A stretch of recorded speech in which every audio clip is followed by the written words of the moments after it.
देश में बनी पहली semi high speed train Vande Bharat express को आईसीएफ में जल्द से जल्द प्रोडक्शन शुरू किए जाने का सपना खटाई में पड़ता हुआ नजर आ रहा है।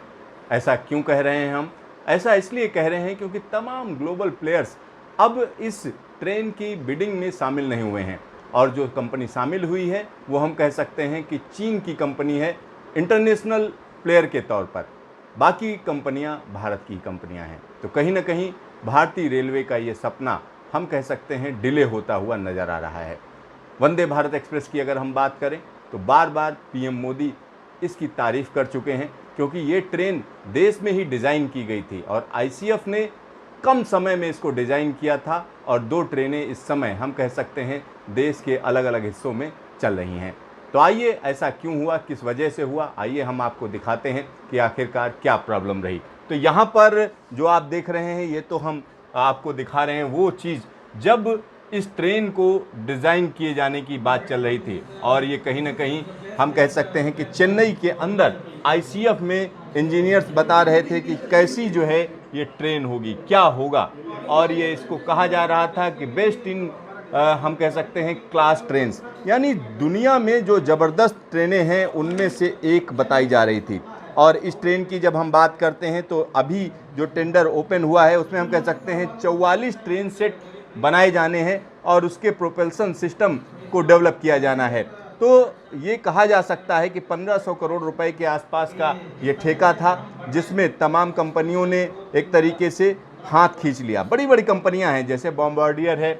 और इसी तरीके से आल्स्टॉम है, या हम कह सकते हैं स्पेन की जो कंपनी है टेल्गो। इस तरीके की तमाम कंपनियां जिनसे उम्मीद थी कि उस टेंडर में भाग लेंगी, लेकिन ऐसा नहीं हुआ। और जो कंपनियां इसमें हिस्सा ले रही हैं वो हम कह सकते हैं भारत की कंपनियां हैं, या हम कह सकते हैं कि एक बाहर की कंपनी की अगर हम बात करते हैं तो सिर्फ चीन की है। तो ये कहीं ना कहीं एक झटका है इस पूरी मुहिम की अगर हम बात करते हैं, क्योंकि जब हम वंदे भारत एक्सप्रेस की बात करते हैं तो वहाँ पर जिस कंपनी ने इसमें दिलचस्पी दिखाई है वो हम कह सकते हैं CRRC Pioneer electric India private limited. इसने जो है एक तरीके से दिलचस्पी दिखाई है, और ये कंपनी कहीं ना कहीं चीनी कंपनी जो यानी चीन की कंपनी है CRRC, उसकी जो है हम कह सकते हैं यहाँ पर सब्सिडरी है। तो ये एक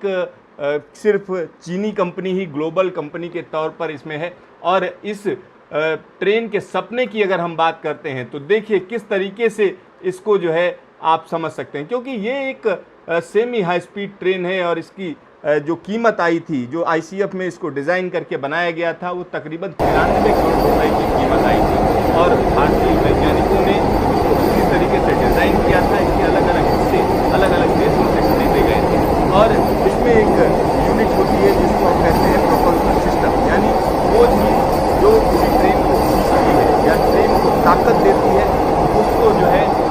उसमें डिज़ाइन किए जाने की बात है और उसको बनाए जाने की बात है, जिसके लिए ग्लोबल टेंडरिंग की गई थी। लेकिन ग्लोबल टेंडरिंग एक तरीके से हम कह सकते हैं फेल है, क्योंकि ये जो कहा जा रहा था इसलिए हो रहा था कि 18 महीने के अंदर ये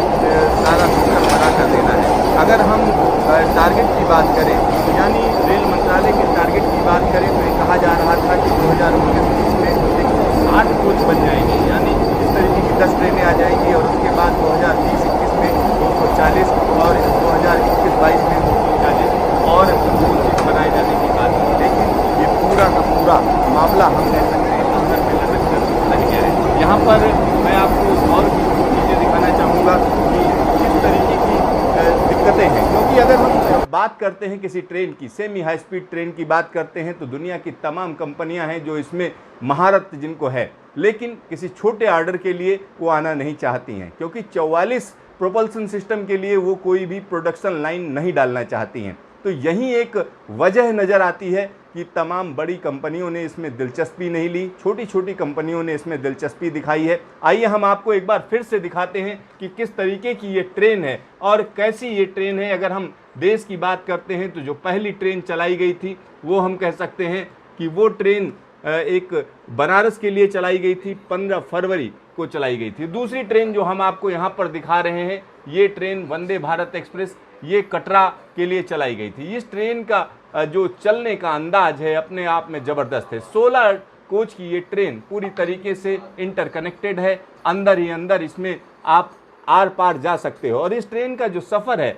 वो कहीं ना कहीं बेहतरीन है। और इसकी कीमत की अगर हम बात करें तो आईसीएफ ने जिस कीमत में इस ट्रेन को बना दिया वो कीमत कहीं ना कहीं बाहरी देशों के लिए मुश्किल का काम है, क्योंकि इस कीमत में बाहर के जो कंपनियां हैं, बड़ी कंपनियां हैं, वो शायद इस ट्रेन को नहीं दे पाएंगी, क्योंकि 93 करोड़ में जिस तरीके की ट्रेन बनाई गई है उसको लेकर हम यही कह सकते हैं कि आईसीएफ ने नामुमकिन को मुमकिन कर दिखाया था, जिसकी वजह से अब दोबारा उसको किसी भी कंपनी के लिए मुश्किल हो रहा है। और जिस कंपनी ने इसमें प्रोपल्सन सिस्टम सप्लाई किया था वो मेधा थी, और इसके अलावा वो भी भारतीय कंपनी है, और एक स्पेनिश कंपनी जिसने इसमें शुरुआत के जो प्रोपल्सन सिस्टम है वो सप्लाई किए थे। तो कहीं ना कहीं कम कीमत में एक बेहतरीन प्रोडक्ट आईसीएफ ने बनाया था, और ये कहा जा रहा था कि आने वाले सालों में तमाम जगहों पर इस तरीके की ट्रेनें चलेंगी। तो कहीं ना कहीं ट्रेन 18 का जो सपना है वो खटाई में पड़ता नज़र आ रहा है। ट्रेन 20 की बात तो दूर की बात है,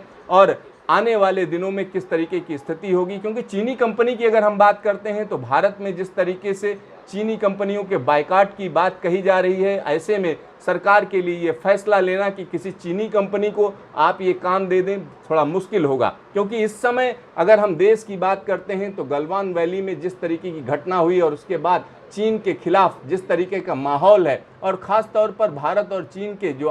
व्यापारिक रिश्ते हैं वो लगातार बिगड़ते हुए नज़र आ रहे हैं। ऐसे में किसी चीनी कंपनी को इतने महत्वपूर्ण प्रोजेक्ट में हाथ डालने की बात भी सोचना कहीं ना कहीं हम कह सकते हैं गलत होगा। तो यहाँ पर हम आपको जो दिखा रहे हैं वो उस ट्रेन से नज़ारे दिखा रहे हैं जो कटरा जाती है, और इसमें तमाम इलाका है जिसमें बड़ी आसानी से हम कह सकते हैं ये ट्रेन पहुँचती है। नई दिल्ली से चलकर कटरा बड़ी स्मूथ तरीके से पहुंचती है। इस ट्रेन का जो सफ़र है तमाम लोग करना चाहते हैं, और यहाँ पर मैं आपको दिखा रहा हूँ किस तरीके से आसानी से पहाड़ों को पार करती हुई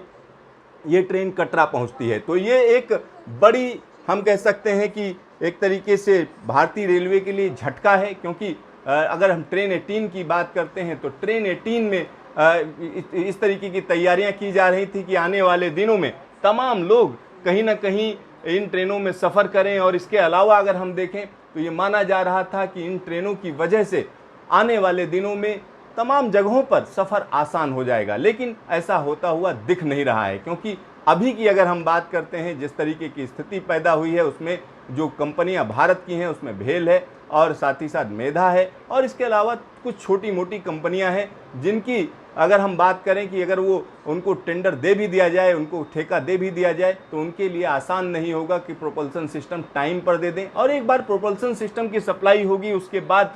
फिर से जो है पूरी चीज़ों को डिज़ाइन करना आसान नहीं होगा। क्योंकि वंदे भारत एक्सप्रेस को लेकर अगर हम रेलवे की बात करें तो रेलवे में एक तरीके से दो धड़े बन गए थे। तो कहीं ना कहीं बाहरी कंपनियों को फेवर करने की लगातार जो प्रवृत्ति है भारत के अंदर वो साफ साफ नज़र आ रही है, लेकिन उस प्रवृत्ति के पीछे भी हम कह सकते हैं तमाम इंटरेस्ट हैं जिनको हम समझ नहीं पाते हैं, और कहीं ना कहीं इसमें देश का ही नुकसान होता है।